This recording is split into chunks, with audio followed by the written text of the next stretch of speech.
From the very first lesson that we covered on statistics, we learned about the difference between sample and population.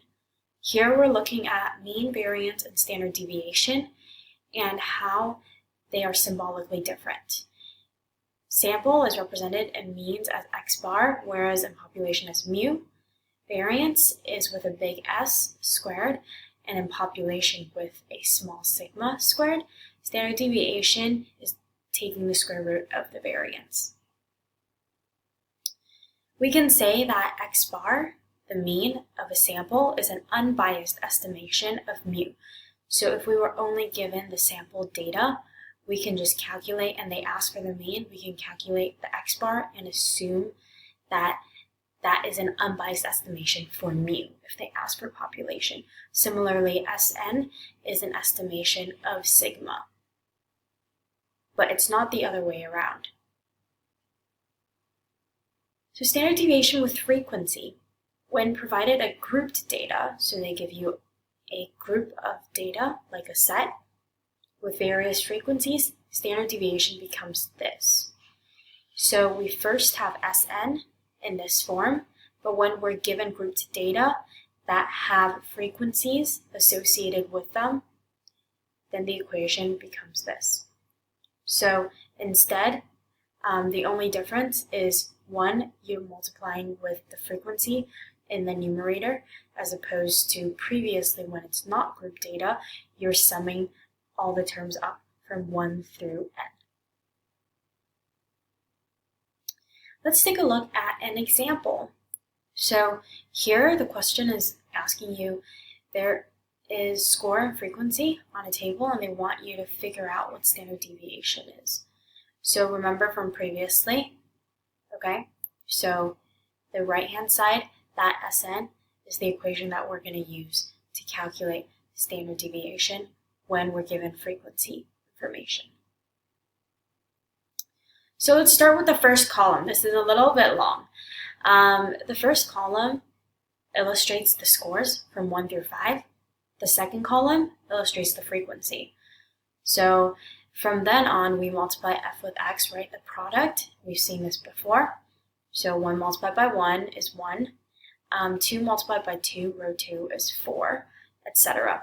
We sum up the frequencies, which add up to 10, and we sum up the product of f and x, which sums up to 30. We make sure that we're calculating the numerator correctly, so then we use our x value and subtract it with the mean. The mean is this. So the mean is 30 over 10, right? So it's the product over the frequency. And that's the sum of the products over the sum of the frequencies. And so we use each one of our x score values and subtract it with the mean of 3. And then we square it in the fifth column. And then after we square it, we multiply the fourth column with the second column to get our last column. And that last column is going to give us the numerator of our standard deviation equation.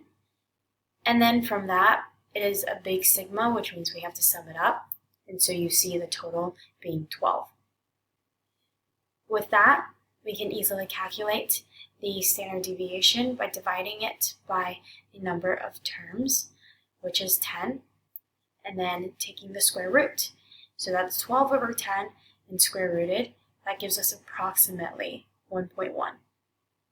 This whole thing is to teach you how to calculate it by hand.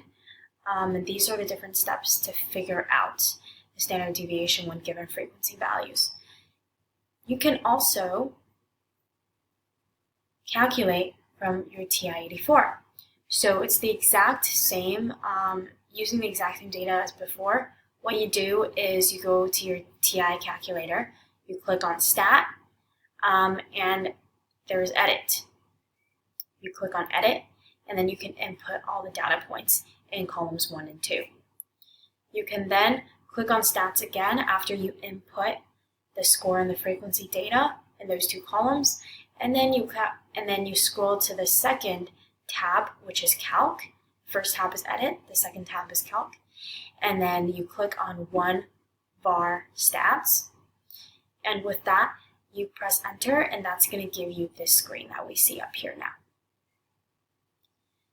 This essentially tells us that our calculation by hand is very similar to the one on the calculator. Essentially, it's the same thing. We use the sigma x because that is illustrating the population, right? And we just talked about how SN is an unbiased estimation of the population sigma. So that gives us approximately 1.1 as well.